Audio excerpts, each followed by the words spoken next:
40ක්. අපි ජයග්‍රහණය සමරන්න හදිසි වුණාට කොරෝනා පරාජය බාර ගන්න අකමැති නැහැ. එනිසා ඔබ කැප වෙන්න. තව ජීවිතයක් රැක ගන්න. අපි යමු පිටුවතරට. මේ පිටුවතර.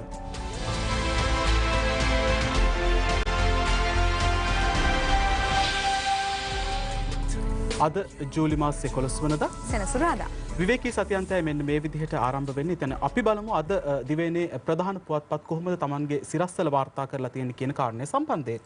කන්දකාඩුවේ කොරෝනා 339ට නැගී දිවයින. කන්දකාඩුවෙන් කොරෝනා පොකුරක් මතුවෙයි. ආසාදිතයින් 339ක් දිනමින. Case filed to exert political revenge. Tiranalas released from indictment. Ceylon today.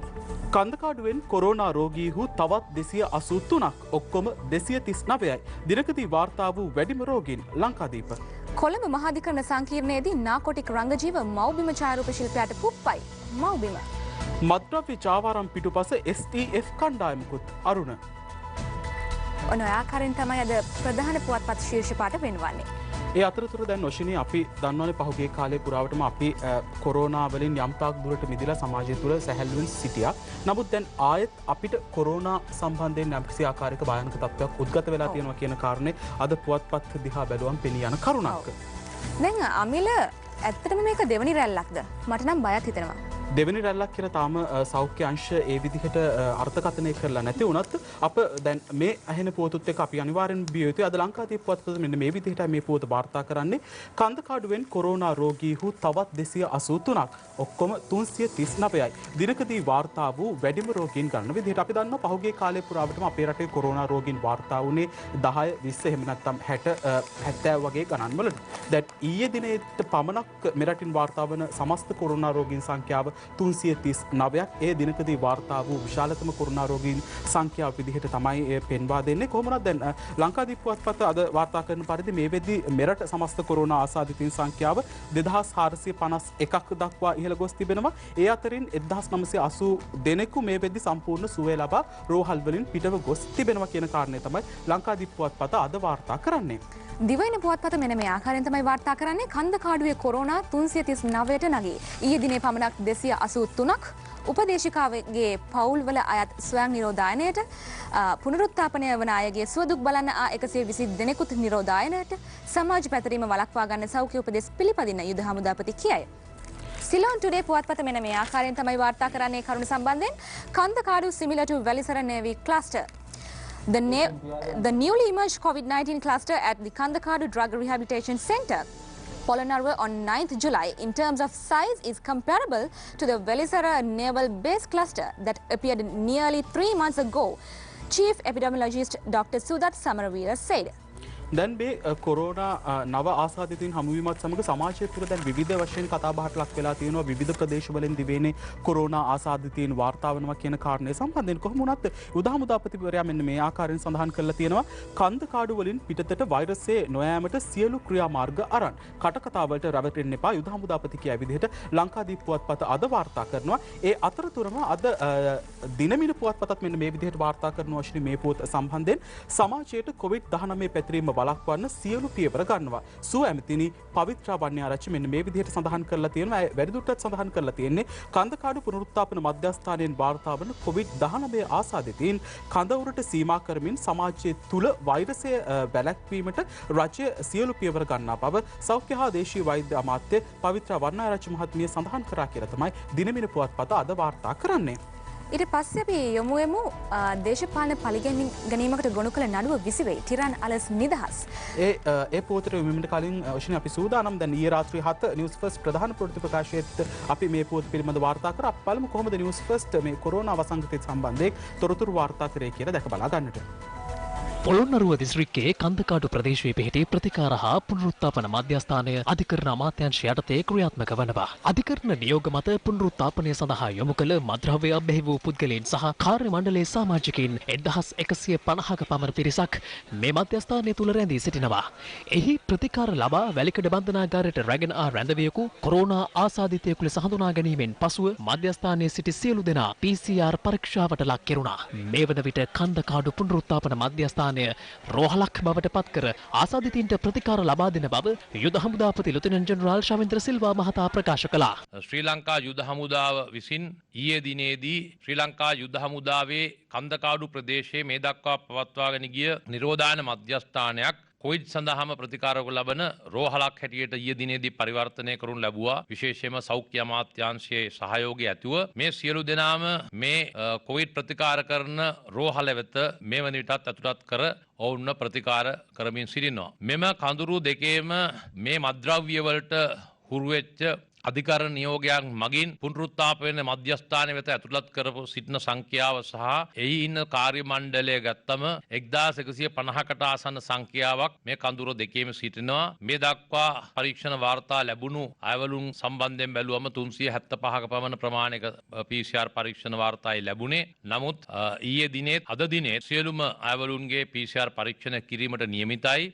බොහෝ දුරට මේ ලැබුණු ප්‍රතිඵල වලට හා සංසන්දනය කරලා බලුවම බොහෝ දුරට මීට වැඩි ප්‍රමාණයක් කොවිඩ් ආසාදනය වීමට හැකියාව තිබෙනවා. මේ රටේ ජනතාවට අපි තාම ආදරයෙන් සඳහන් කරන්න ඕනි සමාජය තුලින් කොරෝනා රෝගීන් සම්පූර්ණයෙන්ම අයින් කිරීමේ අභියෝගය බාර අරගෙන මේ රටෙන් මුදාගත් අපිට මේ මධ්‍යස්ථානය තුල රෝගීන් ඇති වී සිටීම විශාල අභියෝගයක් නෙවෙයි. ඒ නිසා මේ තත්ත්වයනොත් අපි මේ රෝගීන් මේ මෙතනින් එහාට මේ රෝගය රට තුල ව්‍යාප්ත වීම වැළැක්වීමට සියලු පියවර රජයක් විදියට අපි අරගෙන තියෙනවා. නිසා රටේ ජනතාවට අපි තාම වගකීමකින් කියනවා කොරෝනා රෝගය මර්ධනය කරන රජයක් විදියට අපි ගත්ත ක්‍රියාමාර්ග අනුව අනික් රටවල් වලට සාපේක්ෂව අපේ රට තුල සමාජය තුලින් රෝගීන් මතුවීම ඉතාම අවම තත්වයක තියෙන්නේ. මේ පුනරුත්ථාපන කඳවුර තුල රෝගීන් සංඛ්‍යාව යම්කිසි විදියක වැඩිවීමක් සිද්ධ වෙන්න පුළුවන්. ඒ වුණත් ඒ කඳවුරට සීමා කරමින් සමාජය තුල මේ රෝගය පැතිරීම ව්‍යාප්ත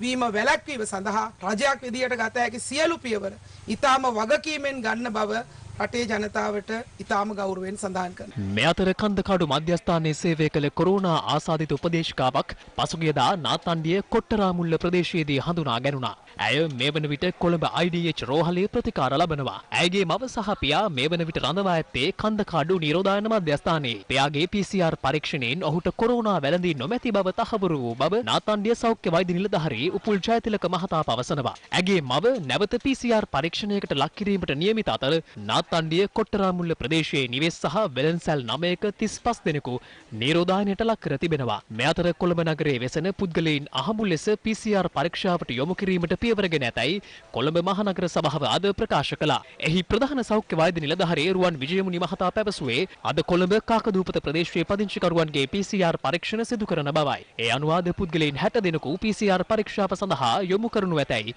ඔහු සඳහන් කළා.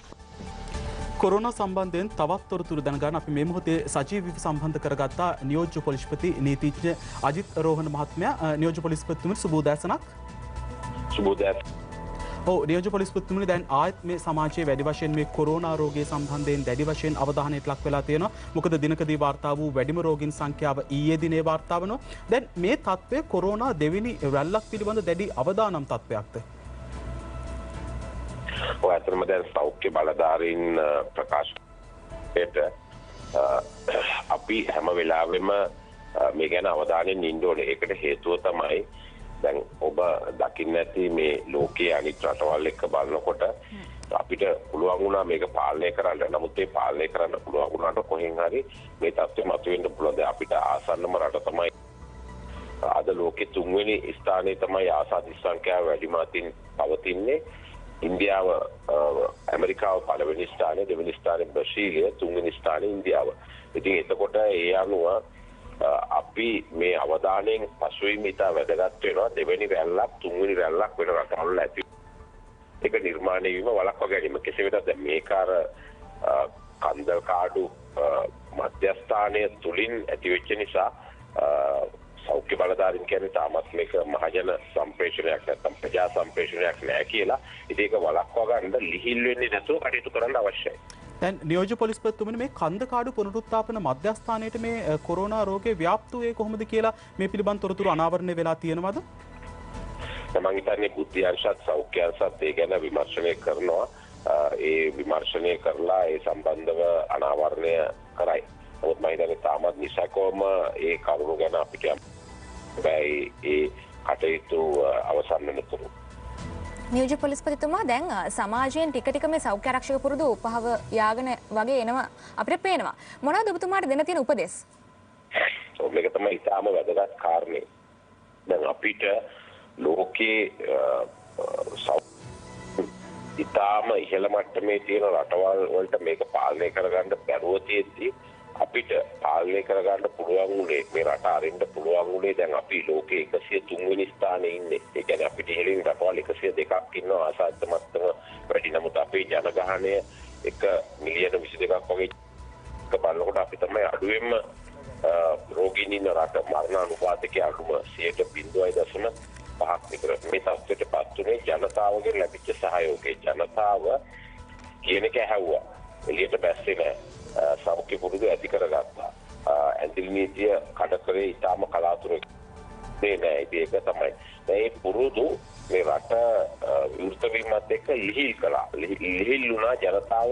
අපි ලිහිල් කරේ නෑ. නමුත් ජනතාව ඒ ගැන හිතුවේ නෑ. දැන් ඔබ සතියකට ඉස්සෙල්ලා වගේ බැලුවොත් රට ලිහිල් කරපු මුල්ම කාලේ ඇන්තිල් නීතිය අයින් කරපු මුල්ම කාලේ ජනතාව හොඳට ඇහිසුණා. අස්තබන්දාලා අත්හොදාගත්තා. හැම වෙලෙම පිරිසිදු කරගත්තා. ඒකම සමූහ වශයෙන් රැස්ුනේ නැහැ. දැන් මේ ලිහිල් තත්ත්වයෙන් නැවත මිදලා අර මීට මාස 2-3කට ඉස්සෙල්ලා හිටපු තත්ත්වය දිගටම පවත්වාගෙන යන්න ඕනේ. ලෝක සෞඛ්‍ය සංවිධානයේ කවදා හරි දවසක කියයි මේ කොවිඩ් වසංගතය නැහැ කියලා. ඒ තාක්කල් අපි මේ පුරුදු පවත්වාගෙන යන්න ඕනේ. ඒක තමයි වැදගත්ම දේ. මේ දෙවැනි වැල්ලක් ඇතිවීම වළක්වා ගන්න දුර තබා ගැනීම, අත්සෝදා ගැනීම, ඒ වගේම සමූහ වශයෙන් එකතු වීම, වැළැක්වීම, එකම මුඛාවරණ පැළඳීම. ඉතින් මෙන්න මේක දිගටම පවත්වාගෙන යාම තමයි අපි කියන්නේ මේ තත්ත්වය සම්පූර්ණයෙන්ම පහ වෙනතුරු. බොහොම ස්තුතියි ඔබතුමාට. ඔව් දැන් ඔෂිනී නියෝජ්‍ය පොලිස්පතිතුමා පැවසූ ආකාරයටම අපි රටක් වශයෙන් මේ මොහොතේ අනිවාර්යයෙන්ම එක මෙන් කටයුතු කළ යුතුයි මේ කොරෝනා වසංගතය දුර්ලභන්නට සහ කොරෝනා දෙවන රැල්ලක් ඇතිවීමේ අවධානයෙන් මිදීම සඳහා යතරතුර තවත් පුවතක් කෙරෙහි අවධානය යොමු කිරීමට සූදානම් වනවා ලංකාදීප පුවත්පතේ. මුන්දලමෙන් හලාවත රෝහලට ඇතුළත් කළ රෝගියා මේයි මේ පුවත වාර්තා කරන ලංකාදීප පුවත්පතයි. සෙම හා උණ රෝගයේ හේතුවෙන් මුන්දලම රෝහලට ඊයේ දහවල් ඇතුළත් කරනු ලැබූ මාරවිල පදිංචිකරුවෙකු 23 හැවිරිදි විවාහක තරුණයෙකු වැඩිදුර ප්‍රතිකාර සඳහා හලාවත රෝහලට ඇතුළත් කිරීමෙන් පසු මිය ගිය බව මුන්දලම රෝහලේ දිස්ත්‍රික් වෛද්‍ය නිලධාරී මහාලිංගම් භාස්කරන් මහතා සඳහන් කළා කියලා තමයි සඳහන් කරන්නේ. දැන් මේ මියගිය පුද්ගලයාගේ කොරෝනා මොහොත දැනුදී තිබුණාද යන්නේ කියන කාරණය පිළිබඳව මේ වෙද්දී PCR පරීක්ෂණය සිදු කරන බව මුන්දලම රෝහල් බලධාරීන් සඳහන් කරනවා. කොහොම වුණත් එහි වාර්තාව මෙතෙක් ලැබී නැහැ කියලා තමයි ලංකාදීප පුවත්පත වාර්තා කරන්නේ. දේශීය පුවත්පත වාර්තා කරනවා රට සිටින ශ්‍රී ලාංකිකයන් ගෙන්වීම නවතී. කන්දකාඩු පුනරුත්ථාපන මධ්‍යස්ථානයෙන් කොරෝනා ආසාදිතයන් රැසක් හඳුනා ගැනීමත් සමග ශ්‍රී ලංකන් ගුවන් යානා මගින් විදේශවල සිරවී සිටින ශ්‍රී ලාංකිකයන් ගෙන්වීමේ වැඩසටහන තාවකාලිකව නවතා දැමීමට තීන්දුව කර ඇතැයි එම කටයුත්ත සම්බන්ධීකරණ කරන ජනාධිපති අතිරේක ලේකම් අද්මිරාල් ජයනාත් කොළඹගේ දේශයට පැවසීය.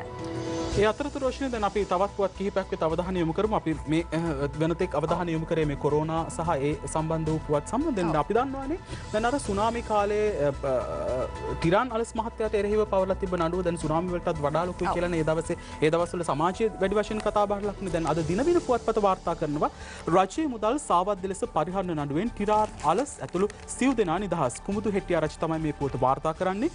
සුනාමියෙන් විනාශයට පත් උතුරු නැගෙනහිර ජනතාවගේ නිවාස යළි ඉදිකිරීමට මහා භාණ්ඩාගාරය හරහා රාඩා ආයතනයට ලබා දුන් රුපියල් මිලියන 124ක මුදලක් සාවද්ද ලෙස පරිහරණය කළ බවට නගා තිබූ සියලු චෝදනාවලින් රාඩා ආයතනයේ හිටපු සභාපති ටිරාන් අලස් මහතා ඇතුළු සිව් දෙනා නිදහස් කිරීමට කොළඹ මහාධිකරණ මිනිසුරු ප්‍රදීප් හෙට්ටිආරච්චි මහතා ඊයේ නියෝග කළා කියලා තමයි දිනමන පුවත්පත වාර්තා කරලා තියෙන්නේ. මව්බිම පුවත්පත මෙන්න මේ ආකාරයෙන් තමයි වාර්තා කරන්නේ. සම්බන්ධයෙන් දේශපාලන පරිගැනීමකට ගොනු කළ නඩුව විසිවෙයි. ටිරාන් අලස් නිදහස්.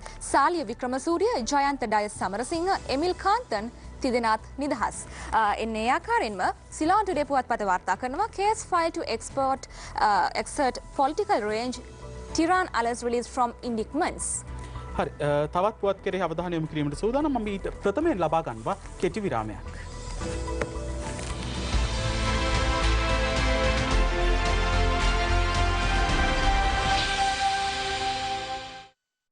අද විනය පිරිහිලා තියෙන්නේ දේශපාලඥයන්ගේ විතරද. මොකද ලොකු මාතෘකාවක්නේ. සමහර අංශ ගැන අපිට කතා කරන්න තහනම්. සමහර අංශ කතා කිරීම අපිට ලොකු බරපතල ප්‍රශ්න එන්න පුළුවන්. ශ්‍රී ලංකා නිදහස් පක්ෂයේ සභාපති හිටපු ජනාධීපති මෛත්‍රීපාල සිරිසේන මහතා සමග විශේෂ පැතිකඩ වැඩසටහන ඉරිදා උදෑසන 9ට.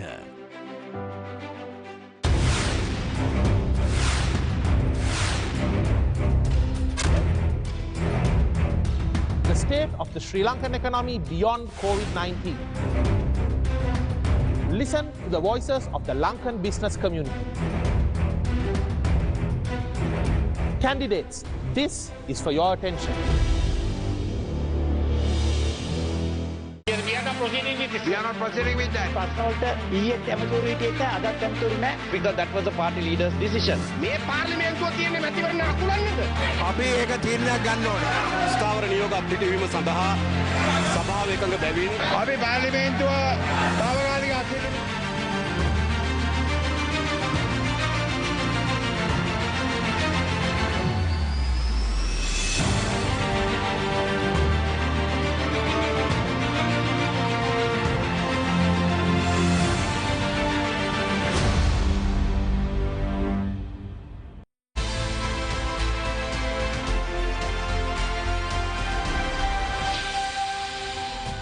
ඔබයාලිත් පිටු අතර සමගින්. දැන් ඔෂ්ණ මම මේ වගේ ප්‍රශ්නයක් අහන්නද? දැන් අර රාජ්‍ය විසින් නිකුත් කරන මේ මාධ්‍යවේදීන් නිකුත් කරන හැඳුනුම්පත් තියෙනවද? ඔව්. මාධ්‍යවේදියෙක් සතු වටිනාම වත්කම කියලා කිව්වොතින් මම නිවැරදි. දැන් ඒ හැඳුනුම්පතේ සඳහන් කරලා තියෙනවානේ දැන් අදාළ මාධ්‍යවේදියාට Tamanගේ කටයුතු කිසිම බාධාවකින් තොරව කරගෙන යන්නට අවස්ථාව ලබා දෙන්නට ඒ සඳහා අවශ්‍ය උපකාර කරන්න කියලා. දැන් මම තවත් ප්‍රශ්නයක් අහන්නද? මාධ්‍යවේදියෙක් ඡායාරූපයක් ගන්න ප්‍රශ්නයක්ද? මම නම් හිතන්නේ මාධ්‍යවේදියෙක් නෙවෙයි යමිල ඕනම කෙනෙකුට ඡායාරූපයක් ගන්න නිදහස අයිතිය තියෙනවා. දැන් කොහොම වුණත් ඊයේ සමාජයේ වැඩි වශයෙන් කතා බහට ලක් වුණා දැන් මේ නියෝමාල් රංගජීව මහතා සහ ඡායාරූප ශිල්පියෙක් සම්බන්ධ වූ පුවතක් සම්බන්ධයෙන් අද ලංකාදීප පුවත්පත මෙන්න මේ විදිහට මේ පුවත වාර්තා කරන්නේ රංගජීව ඡායාරූප මාධ්‍යවේදියෙකු උසාවියේදී ඇදගෙන ගොස් තර්ජනය කළයි පොලිස් විමර්ශන මනෝප්‍රිය ගුණසේකර තමයි මේ පුවත වාර්තා කරන්නේ වැලිකඩ සිරකරු ඝාතන නඩුවේ විත්තිකරුවෙකු වන පොලිස් මද්ද්‍රව්‍ය නාශක කාර්යාංශයේ හිටපු පොලිස් පරීක්ෂක නියෝමාල් රංගජීව මහතා විසින් මව්බිම් පුවත්පතේ ඡායාරූප මාධ්‍යවේදී අකිල ජයවර්ධන මහතා කොළඹ මහාධිකරණ පරිශ්‍රයේදී ඇදගෙන ගොස් අමානුෂික අන්දමින් ක්‍රියා කළ බව කියන සිද්ධියක් සම්බන්ධයෙන් කොළඹ මහාධිකරණය පොලිස් මුරපොළ විමර්ශනයක් ආරම්භ කරලා තියෙනවා කියලා තමයි ලංකාදීප පුවත්පත මේ පුවත වාර්තා කරන්නේ. ඔව් මව්බිම පුවත්පත මෙන්න මේ ආකාරයෙන් වාර්තා කරනවා කොළඹ මහාධිකරණ සංකීර්ණයේදී නාකොටික් රංගජීව මව්බිම ඡායාරූප ශිල්පියාට පුප්පයි. රංගජීවගේ නොහොබිනා හැසිරීම හෙලා දකිනවා නිදහස් මාධ්‍ය ව්‍යාපාරය කියනවා. කොළඹ මහාධිකරණ පරිශ්‍රයේදී මව්බිම හා සිලෝන් ටුඩේ ඡායාරූප මාධ්‍යවේදී අකිල ජයවර්ධන මහතාට පොලිස් මද්ද්‍රව්‍ය නාශකාංශයේ හිටපු ස්ථානාධිපති පොලිස් පරීක්ෂක නියෝමාල් රංගජීව කරන ලද බාධාව හා තර්ජනය දැඩි පිළිකුලෙන් යුතුව හෙලා දකින බව තමයි නිදහස් මාධ්‍ය ව්‍යාපාරය සඳහන් කරන්නේ. දැන් අප මේ පිළිබඳව ඊයේ රාත්‍රී 7 නිවුස් ෆස්ට් ප්‍රධාන ප්‍රවෘත්ති ප්‍රකාශයේදී තොරතුරු ගෙනාව. අප දැන් සූදානම් කොහොමද නිවුස් ෆස්ට් මේ පොත වාර්තා කරේ කියලා දැක බලා ගන්නට. වැලිකඩ බන්ධනාගාරයේ රඳවියන් පිරිසක් ඝාතනය කිරීමේ නඩුවේ පළමු විත්තිකරුවන නියෝමාල් රංගජීව අද මහාධිකරණයට පැමිණියා. මාධ්‍යවේදියෙක් ඔහුගේ ඡායාරූපයක් ගත්තා. එසනින් නියෝමාල් රංගජීව මාධ්‍යවේදියා අල්ලගෙන පොලිස් මුරපොළ වෙත රැගෙන යන අයුරු දක්නට ලැබුණා.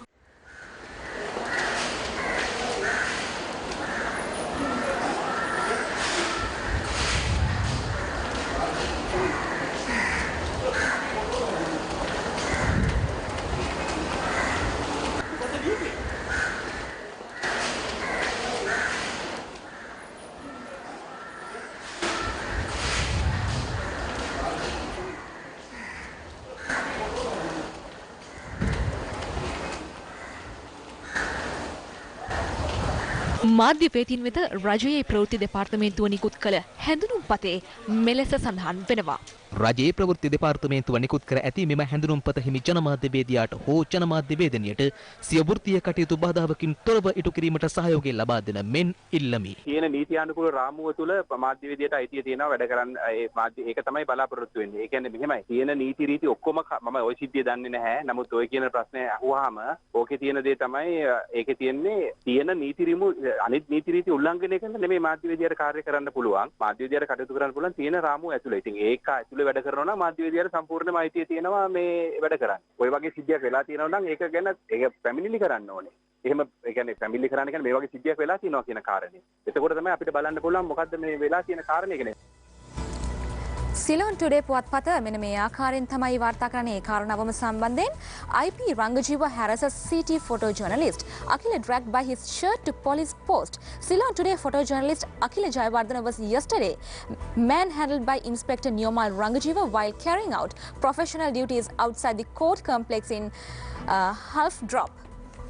කොමුණත් දැන් මාධ්‍යවේදීන්ට තමන්ගේ වෘත්තයේ කටයුතු කිසිදු බාධාවකින් තොරව සිදු කරගෙන යාම සඳහා රජය අනිවාර්යෙන්ම මැදිහත් විය යුතුයි. ඒ සඳහා මෙවැනි සිදුවීම් නැවත සිදුවීම සඳහා වැළැක්වීමට රජය කටයුතු කළ යුතුයි කියන අදහසේ තමයි අපි ඉන්නේ. කොමුණත් තවත් පුවතක් කෙරෙහි අවධානය යොමු කිරීමට තමයි සූදානම් වෙන්නේ. දැන් පහුගිය කාලයේ පුරාවටම මේ මත්ද්‍රව්‍ය ජාවාරම පාතාලය සම්බන්ධයෙන් වැඩි වශයෙන් කතා බහට ලක් වුණානේ. ඒත් එක්ක අපි දන්නවා සමාජයේ චෝදනාවට ලක් වුණා දැන් මේ බන්ධනාගාර නිලධාරීන් පොලිස් නිලධාරීන් මේ මත්ද්‍රව්‍ය ජාවාරම් කරුවන්ට පාතාල කල්ලි සමාජිකයින්ට උදව් උපකාර කරනවා කියන කාරණය සම්බන්ධයෙන් දැන් අද අරුණ පුවත්පත මෙන්න මේ විදිහේ පුවතක් වාර්තා කරනවා. මද්‍රව්‍ය ජාවාරම් පිටුපස STF කණ්ඩායමකුත් මහ පරිමාණ මද්‍රව්‍ය ජාවාරම්කරුවන්ගේ මද්‍රව්‍ය රාජ්‍ය ආරක්ෂාව යටතේ බෙදා හැරීම සහ අලෙවි කිරීමේ ජාවාරම 2013 වර්ෂයේ සිටම සිදු කරගෙන ආ බවට තොරතුරු අනාවරණය වී තිබෙනවා. පොලිස් විශේෂකාර්ය බලකායේ සිටින දූෂිත නිලධාරීන් විසින් ජාවාරම්කරුවන්ගේ හෙරොයින් ප්‍රවාහනයට ආරක්ෂාව ලබා දීමත් කොටසක් අත්අඩංගුවට ගෙන ඊට යම් යම් ද්‍රව්‍ය එකතු කිරීමද සිදු කර තිබෙනවා කියන කාරණේ තමයි අරුණ පුවත්පත අද වාර්තා කරලා තියෙන්නේ. දැන් STF කණ්ඩායම් සම්බන්ධයෙන් දැන් ඉදිරි දින කිහිපයේදී මේ අනුව වැඩි වශයෙන් කතා බහට ලක් වෙයි කියලා තමයි මේන් පෙනී යන්නේ ඔෂිනි. අන්න අපිට මුලින්ම මේ දූෂණ වංචා සිදු වුණේ කොහේ කියලාද අපිට වාර්තා වුණේ? අපිට කිව්වේ බන්ධනාගාර නිලධාරීන්ට තමයි මුලින්ම මේ සම්බන්ධයෙන් චෝදනා නැගුණේ. ඔව් ජනාධිපතිතුමා බොහොම සැර ප්‍රකාශයක් කරනවා බන්ධනාගාරය ඇතුලේ මොනවද සිදු නොවෙන්නේ කියලා. ඔව් ඊට පස්සේ අපි දන්නවා පොලිස් මද්ද්‍රව්‍ය විනාශ කාර්යාංශ නිලධාරීන්ට චෝදනා එල්ල වෙනවා මේ සිද්ධිය සම්බන්ධයෙන්ම. ඒ අතරතුර දැන් දිනමින් ලංකාදීප පුවත්පතත් මේ පුවත සම්බන්ධයෙන් මෙන්න මේ විදිහට වාර්තා කරනවා මේ හා සම්බන්ධ පුවතක් සම්බන්ධයෙන්. මීගමුව ජේල විවේකාගාරය අසර ගලිවලින් ජංගම දුරකථන 12ක් අල්ලයි. ජයන්ත සමරකෝන් තමයි පුවත වාර්තා කරන්නේ. මීගමුව බන්ධනාගාරයේ ජේල විවේකාගාරයේ පිටුපස ගලිවලක සංගවා තිබූ ජංගම දුරකථන 12ක් බන්ධනාගාර නිලධාරීන් කණ්ඩායමක් විසින් ඊයේ දහවල් සොයාගෙන තිබෙනවා. මෙම ජංගම දුරකථන තොගය ආරක්ෂිතව පොලිතින් කවරයක බහා සංගවා තිබූ බවත එහි නිලධාරියෙකු ලංකාදීපට සඳහන් කළා කියලා තමයි ලංකාදීප පුවත්පත අද වාර්තා කරන්නේ. සිළුමන පුවත්පත මේ සම්බන්ධයෙන් වාර්තා කරනවා නාකොටික් පරීක්ෂණ කඩිනම් කෙරේ. 84,000ක් පමණ වන ශ්‍රී ලංකා පොලිසියේ 18 දෙනෙක් විසින් සිදු කළ ජාවාරම නිසාවෙන් සමස්ත පොලිස් දෙපාර්තමේන්තුවටම අවමානයක් සිදුව ඇති හේයින් මෙකී නිලධාරීන්ට එරෙහිව ත්‍රිබුත්ගල මහාධිකරණය විනිසුරු මඩුල්ලක් පත් කරන ලෙසද ඉල්ලා සිටි බව නියෝජ්‍ය පොලිස්පතිවරයා ඊයේ ප්‍රකාශ කරනවා. ඔව් අනිවාර්යයෙන්ම දැන් මෙතෙන්දී යලි මේ මරණ දඬුවම ක්‍රියාත්මක වීම සම්බන්ධයෙන් උත් නියෝජ්‍ය පොලිස්පතිතුමා අජිත් රෝහන් මහත්මයා අදහස් දැක්වුවා. ඔහු සඳහන් කළේ දැන් මද්ද්‍රව්‍ය ජාවාරම් වලට සම්බන්ධ නිලධාරීන් ඒ කියන්නේ පොලිසිය තුලප කටයුතු කළ නිලධාරීන් වෙනවා නම් ඔවුන්ට එරෙහිවත් මරණ දඬුවම අනිවාර්යයෙන්ම ක්‍රියාත්මක කරන්න කියලා දැන් මේ පොලිසිය ඇතුළෙන්ම තමයි මේ යලි මරණ දඬුවම ක්‍රියාත්මක කිරීම පිළිබඳ යලිත් සමාජය තුල කතා බහට ලක් වෙන්නේ. ඒ අතරතුර දැන් මේ පොලිස් මද්ද්‍රව්‍ය විනාශ කාර්යාංශයේ නිලධාරීන් සම්බන්ධයෙන්ම ලංකාදීප පුවත්පතත් අද වාර්තා කරනවා. හරියටම කුඩුතැයි බලන්න මලු 8ක් රස පරීක්ෂාවට නාකොටික් නඩු බඩු ගබඩා පරීක්ෂාවට සුජිත් හේවා ජුලිගේ තමයි මේ පුවත වාර්තා කරන්නේ. පොලිස් මද්ද්‍රව්‍ය විනාශ කාර්යාංශයේ නඩු භාණ්ඩ ගබඩාවේ තිබූ ප්‍රශ්නගත හෙරොයින් ජාවාරමේ හෙරොයින් අඩංගු පොලිස් මලු 8ක් රජයේ පරීක්ෂක දෙපාර්තමේන්තුවේ නිලධාරීන් කණ්ඩායමක් ඊයේ රැගෙන ආවා. දැන් මේවා රස පරීක්ෂාවට යොමු කිරීමට තමයි සූදානම්ව සිටින බව තමයි අද ලංකාදීප පුවත්පත වාර්තා කරන්නේ. දිවයින පුවත්පත ඒ කාරණාව අවධාරණය කරන්නේ මෙලෙසයි. හේමන්ත රන්දුණු තමයි වාර්තා කරන්නේ නාකොටික් නඩු භාණ්ඩ ගබඩාවේ තිබූ කුඩු කිලෝ 600ක් රස පරීක්ෂක වෙත. ඒ අතරතුර දැන් මේ විදේශ රටවල සිට මෙරට මේ මද්ද්‍රව්‍ය ජාවාරම්කරුවන් සහ අපරාධ කල්ලි සමාජිකයින් ලබා දෙන සහාය පිළිබඳවත් අද අරුණ පුවත්පත වාර්තා කරනවා. විදේශ රටවල සිටින අපරාධකරුවන් දෙන දුරකථන ඇමතුම් පරීක්ෂා කිරීමේ ගැටලුවක්. චමින්ද සේනාරත්න තමයි පුවත වාර්තා කරන්නේ. විදේශ රටවල සිටින සංවිධානාත්මක අපරාධ කල්ලි සමාජිකයින් වෙනත් රටවල දුරකථන අංක හැක් කිරීම, මෙරට සිටින පුද්ගලයින්ට තර්ජනය කිරීම, කප්පම් ගැනීම ආදී සම්බන්ධයෙන් විමර්ශනය කිරීමට තාක්ෂණය හරස් වී ඇති බව වාර්තා වෙනවා. එම අපරාධකරුවන් සැඟවී සිටින රටෙන් පිට වෙනත් රටක දුරකථන අංකයක් හැක් කරමින් මේ ආකාරයෙන් දුරකථන ඇමතුම් ලබාගෙන තර්ජනය කරන බව තමයි අරුණ පුවත්පත අද වාර්තා කරන්නේ. දැන් ඉදිරියට මැතිවරණයක් එනවනේ අමිල.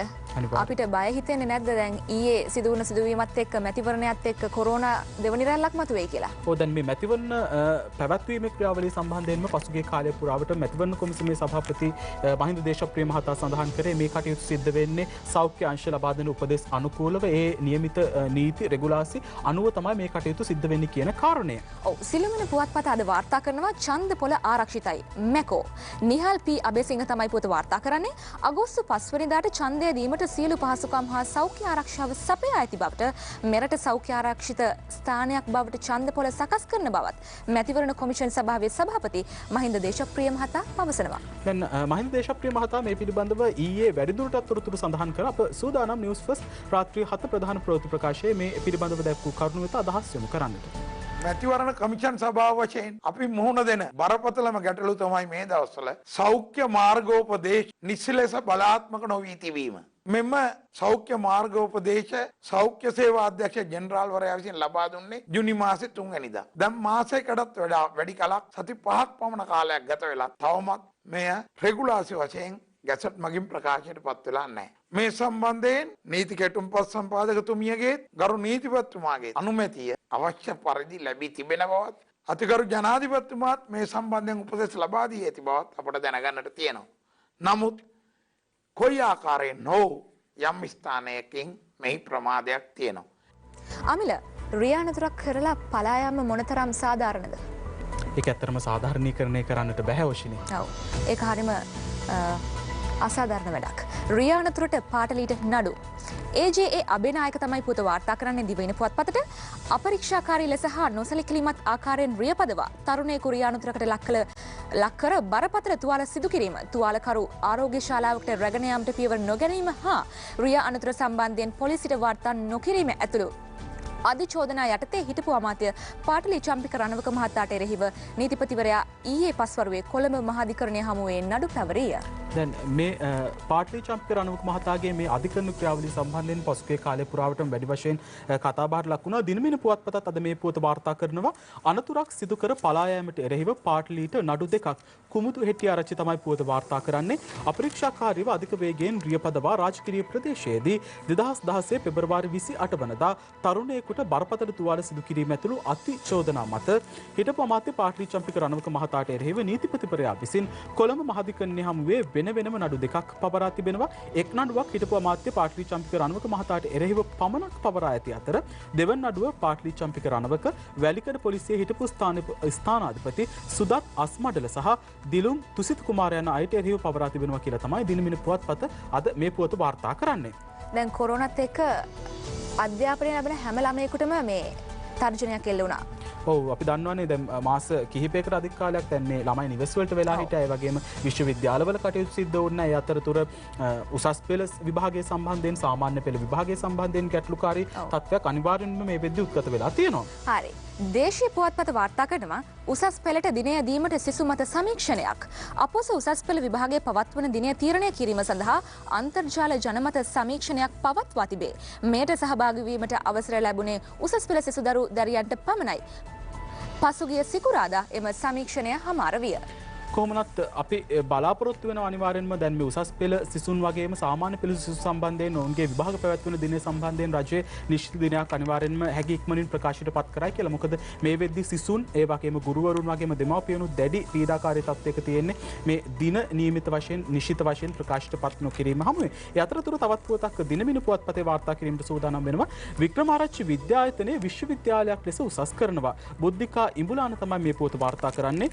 ගම්පහ වික්‍රමාරච්චි ආයුර්වේද විද්‍යායතනය සාම්ප්‍රදායික දේශීය වෛද්‍ය ක්‍රම අධ්‍යයනයට මුල් තැන දෙමින් පවත්වාගෙන යන අංග සම්පූර්ණ විශ්වවිද්‍යාලයක් බවට උසස් කරන බව තොරතුරු හා සංනිවේදන තාක්ෂණ උසස් අධ්‍යාපන තාක්ෂණ සහ නවෝත්පාදන අමාත්‍ය ආචාර්ය බන්දුල ගුණවර්ධන මහතා සඳහන් කරා කියලා තමයි දිනමින පුවත්පත අද වාර්තා කරන්නේ. ඔව් ඊයේ විදුලි බිල සම්බන්ධයෙන් වැඩි කතාබහක් ලක් වෙනවා. මොකද්ද අමිල ඒ කතාබහ? දැන් අපි දන්නවානේ පහුගිය කාලය පුරාවටම මේ ලොක්ඩවුන් කරලා තිබ්බ කාලය පුරාවටම අපි දන්නවා නිවෙස් වල ටීවී වැඩි වශයෙන් පාවිච්චි කරුණා. ඒ වගේම අවන් ඒ සියලුම දේවල් වැඩි වශයෙන් පාවිච්චි කරන මේත් එක්කම දැන් මේ විදුලි බිලේ යම් ආකාරයක වැඩිවීමක් තියෙනවා කියලා තමයි පහුගිය කාලය පුරාවටම සමාජයේ වැඩි වශයෙන් කතාබහට ලක් වුණේ. ඒත් එක තමයි මේ අර්බුදය උද්ගත වෙලා තියෙන්නේ. ඔව් මව්බිම පුවත්පත වාර්තා කරනවා විදුලි බිලට දුන් කොරෝනා සහනයෙන් මණ්ඩලයට මාසික පාඩුව රුපියල් මිලියන 500ක්. 2020 මාර්තු සිට මැයි දක්වා කාලයේ ගෘහස්ත පාරිභෝගිකයන් 43 ලක්ෂයකට පමණ විදුලි බිල්පත් ගෙවීම සඳහා ලබා දෙන සහනයෙන් විදුලි බල මණ්ඩලයට මාසයකට රුපියල් මිලියන 500ක පමණ පාඩුවක් දැරීමට සිදුවන බව විදුලි බල හා බලශක්ති ඇමති මහින්ද අමරවීර මහතා පවසනවා. දැන් ඔය පාඩුව සමහර විට අය කරගන්නට පුළුවන් වෙයි කියලා හිතනවා. දැන් මේ නිවෙස් වලට ඇවිල්ලා තියෙන විදුලි බිලත් එක්ක කොහොම වුණත් රජය සඳහන් කළා මේ විදුලි බිල සම්බන්ධයෙන් යම් සහනයක් අනිවාර්යෙන්ම ජනතාවට ලබා දෙනවා කියන කාරණේ පිළිබඳව. මොකද දරා ගන්නට බැරි විදිහේ විදුලි බිල් ඇවිල්ලා තියෙනවා කියලා තමයි සමහර නිවෙස් හිමිකරුවන් ජනතාව සඳහන් කළේ. ඒ අතරතුර අරුණ පුවත්පතත් මෙන්න මේ විදිහේ පොතක් වාර්තා කරනවා. සූර්ය බලශක්ති වැඩපිළිවෙල දුබල කරන පිරිසක් මණ්ඩලයේ ඇතුළේම. උදේජීව ඒකනායක තමයි පුවත වාර්තා කරන්නේ. පුනර්ජනනීය බලශක්ති මගින් විදුලිය නිෂ්පාදනය කිරීමට අදාළව පහළේ මත සවි කරන සූර්ය බලශක්ති පද්ධති වලින් විදුලිය ලබා ගැනීම කඩාකප්පල් කිරීම සඳහා ලංකා විදුලි බල මණ්ඩලයෙන් පිරිසක් සූදානම්ව සිටින බව සූර්ය බල කර්මාන්තකරුවන්ගේ සංගමය පවසනවා කියලා තමයි අරුණ පුවත්පත අද වාර්තා කරන්නේ. ඔව් මව්බිම පුවත්පත වාර්තා කරනවා අද සෞඛ්‍යාංශයේ ඉන්න නිලධාරීන්ට ගොඩක් වැදගත් කාරණාවක්. සෞඛ්‍යාංශවල අයට තැපැල් ඡන්දය හෙට ජේ.ටී. ද සිල්වා තමයි පුවත වාර්තා කරන්නේ. සෞඛ්‍ය අංශවල සේවයේ නියුතු 2020 පාර්ලිමේන්තු මැතිවරණයේදී තැපැල් ඡන්ද ප්‍රකාශ කිරීමට සුදුසුකම් ලබා ඇති අයට හෙට සිට තැපැල් ඡන්දය ප්‍රකාශ කිරීමට කටයුතු යොදා ඇති බව මැතිවරණ කොමිෂන් සභාව සඳහන් කරනවා. පෙරවරු 9 සිට පස්වරු 4 දක්වා ඔවුන්ට සිය ඡන්දය ලකුණු කිරීමට ඉඩ සලසා ඇති බවත් මැතිවරණ කොමිෂන් සභාව තවදුරටත් ප්‍රකාශ කර සිටිනවා. දැන් මේ කොරෝනා වසංගතයත් එක්ක අපි දන්නවා අපේ රටේ බොහෝ සංවර්ධන ව්‍යාපෘති අතරමඟ නතර වෙලා තිබ්බා. ජන ජීවිතයේ සාමාන්‍ය පරිදි සිද්ධ වුණේ නැහැ. දැන් අරුණ පුවත්පත අද වාර්තා කරනවා මෙන්න මේ වගේ පුවතක්. ගංවතුරෙන් කොළඹ බේරා ගන්න වේරස් ගඟ ව්‍යාපෘතිය දෙසැම්බර් වන විට සූදානම්. අගනුවර ගංවතුර පාලනය කිරීම සඳහා ආරම්භ කළ වේරස් ගඟ ව්‍යාපෘතිය මේ වසරේ දෙසැම්බර් මාසය වන විට අවසන් කරන ලෙස ජනාධිපති ගෝඨාභය රාජපක්ෂ මහතා ඉඩම් සංවර්ධනය කිරීමේ සංස්ථාවට උපදෙස් ලබා දීලා තියෙනවා. ජනාධිපතිවරයා ආරක්ෂක ලේකම් දුරේ ධර්ම සමයේදී ආරම්භ කළ මේ ව්‍යාපෘතිය පසුගිය රජයේ සමයේ නවතා දමා ඇති අතර මේ වන විට එය නැවත කඩනමින් ආරම්භ කිරීමට ජනාධිපතිතුමා උපදෙස් ලබා දී ඇති බව තමයි අරුණ පුවත්පත වාර්තා කරන්නේ. කොහොම වුණත් මේ කොළඹ ගංවතුර පාලනය කිරීම සඳහා මෙවැනි වැඩපිළිවෙලක් සාර්ථක විදිහට ක්‍රියාත්මක වෙනවා නම් ඒ ඇත්ත වශයෙන්ම ඉතාමත් හොඳ කටයුත්තක් විදිහට තමයි අපි දකින්නේ. ඔව්. අමිල මම වගේ මෙහෙම ප්‍රශ්නයක් අහන්නම්. ඔයා පොරව දන්නව නේද? පොරව ඉතින් ඕනෑම කෙනෙක් දන්නවනේ නේ. ඔව්. තුර්කි පිරුලක් තියෙනවා පොරවක් අහනවා ගස් වලින් මට ඡන්දය දෙන්න. මම ඊළඟ මැතිවරණයට ඡන්දය දෙනවා මට ඡන්දය දෙන්න. ගස් ටික කියනවා අනේ ඔයාට ඡන්දය දුන්නොත් අපිව කපලා දායිනේ. ඔයා දින දවසට අපි අනිවාර්යෙන් බිම ඉඳී. ඊට පස්සේ මේ පොරව කියනවා ඒ තලයනේ තලය තමයි ඕගොල්ලෝ කපන්නේ. මීට ගැන හිතන්න. මීට ඕගොල්ලෝගේ කෙනෙක්. එහෙම හිතුවාම මොකද්ද ඔයාට මතක් වෙන්නේ? ඔෂිනම කියන්නේ මොකද්ද මතක් වෙන්නේ කියන්නේ? ඇත්තටම කොච්චර කිව්වත් පොරවට මතක් වෙන්නේ නැහැ මීටත් ගහේ කෙනෙක් කියලා. අනිවාර්යෙන් මේ ගස් ටික කපලා දානවා දිනුවට පස්සේ හැමදාමත් අපිට වෙන්නේ ඔය වගේ රැවටීම් වලට ලක් වෙන්න. අපි යමු දේශපාලන වේදිකාවේ කතා කීපයක් වෙත. ශ්‍රී ලංකා පොදුජන පෙරමුණ අපේක්ෂකයින් අතර කිසිදු ගැටුමක් නැහැ. ශ්‍රී ලංකා පොදුජන පෙරමුණේ මහනුවර දිස්ත්‍රික් අපේක්ෂක නීතිඥ අනුරාධ ජයරත්න. අලුත් රටක් බිහි කිරීමේ ජනාධිපතිගේ වැඩපිළිවෙළ ශක්තිමත් කරන්න අගමැති මහින්ද රාජපක්ෂ. සමගී ජනබලවේගයට දෙන ඡන්දය අපරාධයක්. මෙහෙම කියන්නේ එක්සත් ජාතික පක්ෂ මහලේකම් රුවන් විජේවර්ධන. ඉන්දික අනුරුද්ධලා මෝඩ චූන් ගත්තත් රටේ ජනතාව ඉන්නේ ජීවත් වෙන්නත් නොහැකි තත්වයකයි හිටපු රාජ්‍ය ඇමති පාලිත රංගේ බණ්ඩාර කියනවා. ජනතාව මුලා කළ පාලකයින්ට නැවත රට බහර දෙනවද? ජාතික ජනබලවේගයේ කොළඹ දිස්ත්‍රික් අපේක්ෂක ලක්ෂ්මන් නිපුණාරච්චි මෙහෙම කියන්නේ. උගතුන් විතරක් පාර්ලිමේන්තු යවන්න කියන කතාවට මම විරුද්ධයි.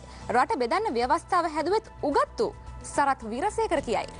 නිවැරදි නායකත්වය ත්‍රස්තවාදයේ නිමා කිරීමට හේතු වුණා. මෙහෙම කියන්නේ ශ්‍රී ලංකා පොදුජන පෙරමුණේ කොළඹ දිස්ත්‍රික් අපේක්ෂක රියාද් මිරාල් සරත් වීරසේකර. ආර්ථිකය විනාශ වුණේ කොරෝනා වෛරසයෙන් නෙවෙයි යහපාලන වෛරසයෙන්. අධ්‍යාපන ක්‍රීඩා සහ තරුණ කටයුතු පිළිබඳව අමාත්‍ය ඩලස් අලහප්පෙරුම කියයි. මොනරාගලින් මෙවර අපට කිසිම තරගයක් නැහැ. ශ්‍රී ලංකා පොදුජන පෙරමුණේ මොනරාගල දිස්ත්‍රික් අපේක්ෂක කුමාර් සිරි රත්නායක. නීති වෙනස් නොකර කොමිසමට තඩි බාල වැඩක් නැහැ. ජවිප හිටපු මන්ත්‍රී ජාතික ජනබලවේගයේ කළුතර දිස්ත්‍රික් අපේක්ෂක වෛද්‍ය නලින්ද ජයතිස්ස කියයි.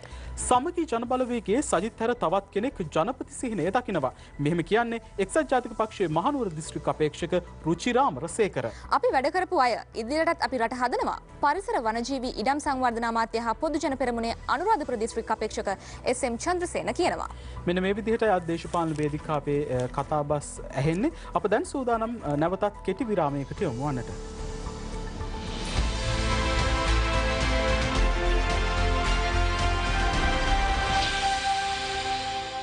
ජනතාවට ව්‍යවස්ථාදායකයටවත් විධායකයටවත් යන්න බෑ. මතුවෙච්ච අර්බුද ඇති වුණේ 19 වෙනි සංශෝධනයේ අඩුපාඩුවක් නිසා නෙවෙයි.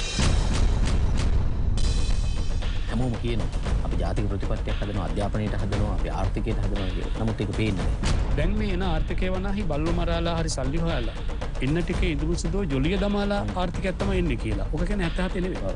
75. සැලසුම් සහගත කෘත්‍රිමව මිනිස්සෙන් හා විවිධ බලවේග විසින් නිර්මාණය කරපු තත්ත්වයක්. ලෝක ගෝලීය තත්ත්වයන් හැමුවේ අවශ්‍යතාවය මොකක්ද එහෙම දෙයක් කරන්න? කොරෝනාව නෙමෙයි හේතුව. කොරෝනාව වෙන ප්‍රතිඵලය මේක ඇත්තටම. මිනිස්සු අහුවෙලා නේද ඉන්නේ මේ දේශපාලන ගැටේට. සිංහල මහජනයාගේ විඥානය තනි කරන ජාතිවාදයෙන්ම ඔද්දල් කරලා ඡන්ද දිනන්න තමයි හදන්නේ. ප්‍රජාතන්ත්‍රවාදය කියන එක අපේ රටේ බලන්න. ඒක තරමක ප්‍රශ්නයක්. සිතිජය නැවත විකාශය සෙනසුරාදා සහ ඉරිදා සවස 6:30ට. මගේ ලොකු බලාපොරොත්තු රාශියක් රට වෙනින් තිබුණා. ඒවට 40% විතර ඉෂ්ට කරගත්තයි කියලා මම හිතනවා. මම ඇත්තටම ජනාධිපතිවරයෙක් විදියට තනියෙන් වැඩ කෙරුවා කිව්වොත් ඒක නිවැරදි. ලංකාවේ හැම ජනාධිපතිවරයාටම වැඩ කරන්න පාර්ලිමේන්තුවක් තිබුණා. මට වැඩ කරන්න මට කියලා පාර්ලිමේන්තුවක් තිබුණේ නැහැ. මට කියලා අගමැතිවරයෙක් හිටියේ නැහැ. ශ්‍රී ලංකා නිදහස් පක්ෂයේ සභාපති හිටපු ජනාධීපති මෛත්‍රීපාල සිරිසේන මහතා සමග විශේෂ පැතිකඩ වැඩසටහන ඉරිදා උදෑසන 9ට.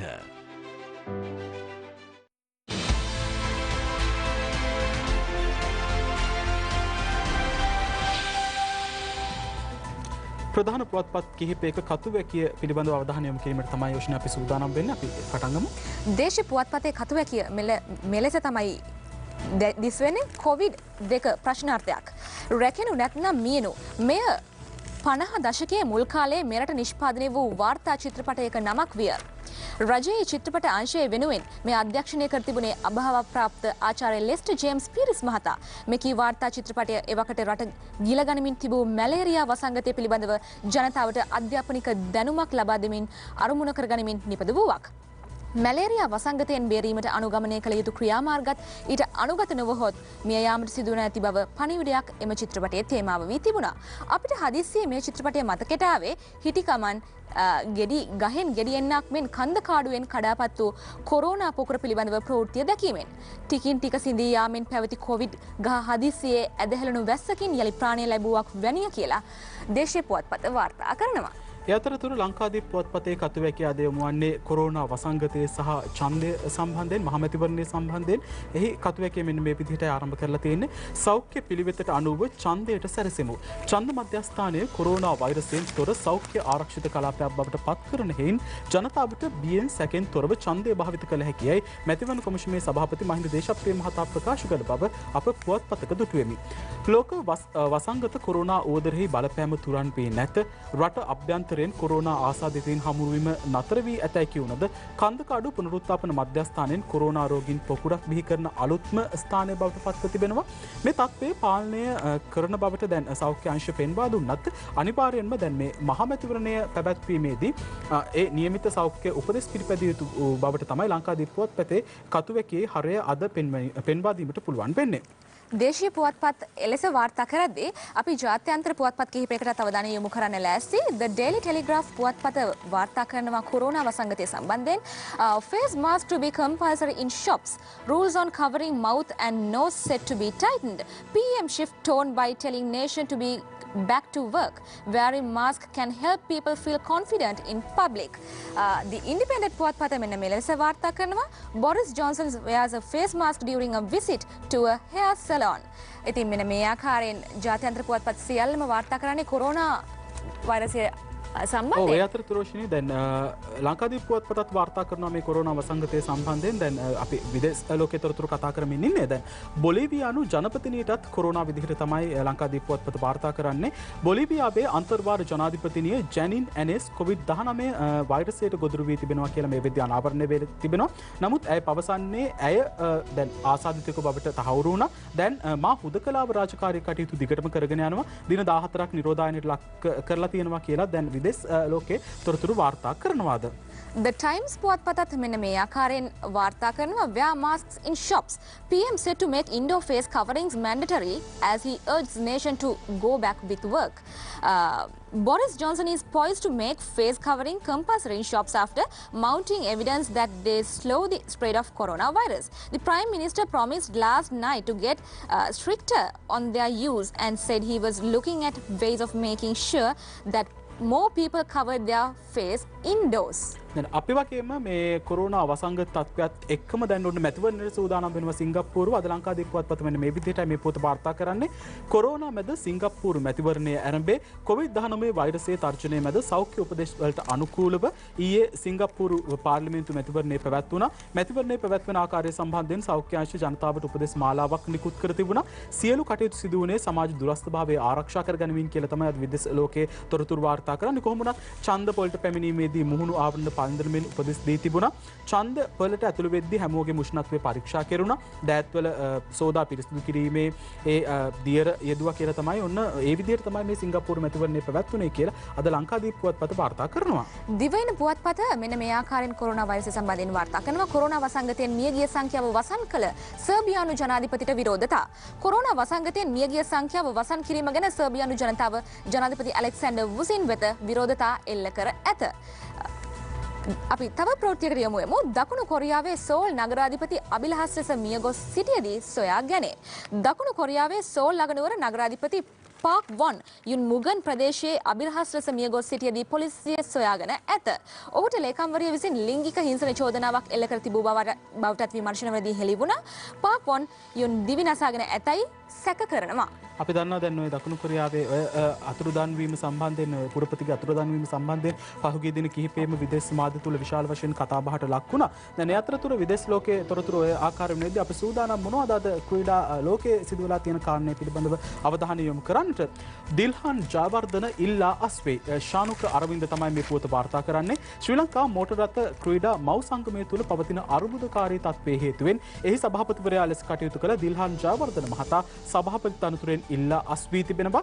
ඒ අනුව ලබන අගෝස්තු මාස එහි මහසභා රැස්වීම පැවැත්වෙන තෙක් උප සභාපතිවරයෙකු වන කාලිංග සමරවීර මහතා ශ්‍රී ලංකා මෝටර් රථ ක්‍රීඩා මව් සංගමේ වැඩපාලන සභාපතිවරයා ලෙස කටයුතු කරනවා කියලා ලංකාදීප පුවත්පත අද වාර්තා කරනවා. ඔව් දිවයින පුවත්පත ක්‍රීඩා පුවත මෙන්න මේ ආකාරයෙන් වාර්තා කරනවා. අයහපත් ආලෝකය සම්බන්ධව ICCයේ නීතිය වෙනස් කළ යුතුයි. හිටපු එංගලන්ත ක්‍රිකට් නායක නසාර් හුසේන් කියනවා.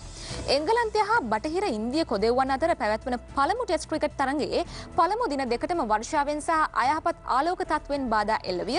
නමුත් තරඟ කඩින් කඩ පැවැත්වුවත් අයහපත් ආලෝක තත්ත්වය අනුව ඇති නීති සම්බන්ධව සලකා බැලීමට ICC කටයුතු කළ යුතු බව හිටපු එංගලන්ත ක්‍රිකට් ක්‍රීඩක නායක නසාර් හුසේන් පවසනවා. ඒ අතරතුර දැන් ක්‍රීඩා පුවත් එහෙම වෙද්දී අපි බලමු කොහොමද අද දවසේ කාටුන් ඉදිරිපත් කරලා තියෙන්නේ කියලා ඔෂිනි. දැන් පියල් සමරවීරගේ ලංකෝනිස් කාටුනේ අද මෙන්න මේ විදිහටයි වාර්තා කරන්නේ. අපේ කොල්ලා දේශපාලන විද්‍යා විෂයට දැනුම වැඩි කරගන්න කියලා ඡන්ද රැස්වීම් වල සර්ලා කියන කතා හැම එකක්ම ඇහුවනේ කියලා කියනවා. ඔන්න එතකොට ෂෝක්නේ. එහෙනම් කොල්ලා හොඳ දේශපාලන දැනුමක් අරගෙන කැම්පස් යන්න ඇති නේද? එහෙම ඒ වෙද්දී පිස්සුද අන්න වූ ඔළුව අවුල් කරගෙන මානසික රෝහලට බෙහෙත් ගන්න ගියා. ඔන්න ඔය විදිහටයි අද ලාංකෝනිස් කාටුනේ සඳහන් කරලා තියෙන්නේ. ඒ අතරතුර පංකජ රුබින්ගේ සරදම් කාටුනේ පිළිබඳවත් අපි අවධානය යොමු කිරීමට සූදානම් වෙනවා.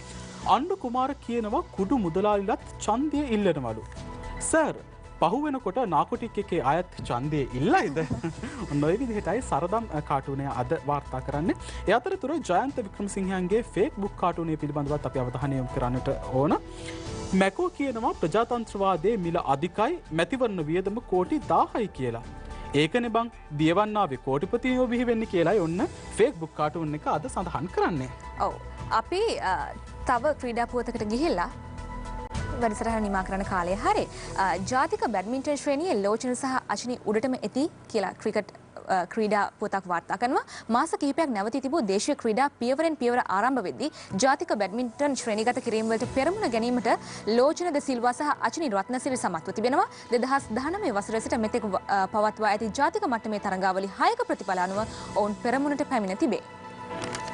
ඒ අතරතුර කවියක් කෙරෙහිත් අවධානය යොමු කරන්න වශයෙන් ඉක්මනින්ම මොකද කාල වේලාව ඇවිල්ලා තියෙන අපිට සමුගෙන යන්නට ඉරිදා කවිය හලලිය තමයි මේ කවිය වාර්තා කරන්නේ. බලවත් අය නීති දෙවගන දැස වසා වාහන අතට ගත් පසු ඒ බලය නිසා ජීවිත නසා ඉගිලී යති සතර දිසා දායුතු ඉක්මනින් මේ ව්‍යසනය නසා කියලා යොන්න ඉරිදා කවිය සඳහන් කරලා තියෙන්නේ. ඔව් අපිට දැන් යන්නත් කාල වේලාව හරි යමිල. ඔව් අපි දන්නවා දැන් මේ ආරම්භ වෙලා තියෙන විවේකී සතියන්තය. ඔව් නවම්වන සතියන්තයට අලුත් බලාපොරොත්තු එකතු කරගන්න ජීවිතය ලස්සන කරගන්න. එහෙනම් අපි ගිහින් එන්නම්. ඔබට සුබ දවසක්.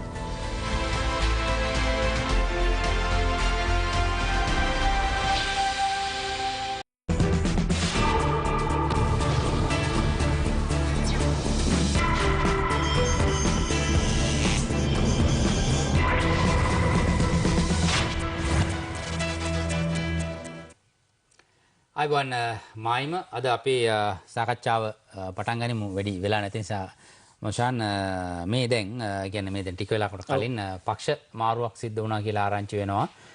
ඒ පක්ෂ මාරුව සිද්ධ වෙන්නේ දැන් මේ දවස්වල පක්ෂ මාරු කීපයක් සිද්ධ වෙනවා. දැන් මේ අද දවසේ ගත්තොත් එම මේ කලබල ASCII පක්ෂ මාරු සිද්ධ වෙනවා.